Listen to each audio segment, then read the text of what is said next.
These job cuts broadly in line with what we expected in this country?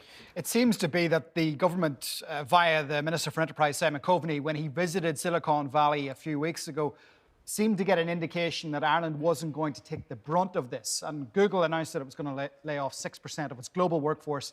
This amounts to around 4% of its Irish workforce of 5,500 employees. So by that metric, it is lower than the overall target. And that, I suppose, is some good news on what is a bad day for those 240 people who are to be laid off.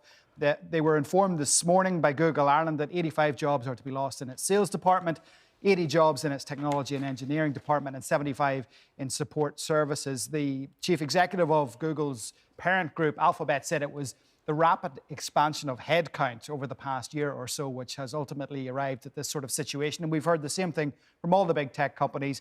Meta, Twitter and Stripe have all announced layoffs recently, and they've all blamed the fact that they expanded too quickly when the world was coming out of COVID. They believed the sort of trends they had seen during the pandemic would continue into the future, and that is not the case.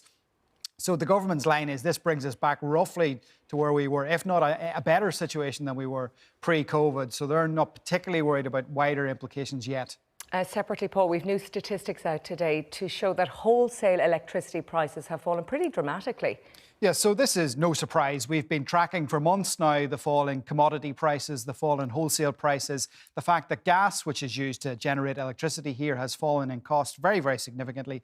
And there's the fact that also there has been a lot of wind energy around recently. So why isn't the household bills coming down as quickly? The energy companies say we've hedged for future contracts. That's why we can't pass on savings immediately. However, Pinergy a few days ago announced that it is to cut household bills. The question is who's next and how soon does that happen?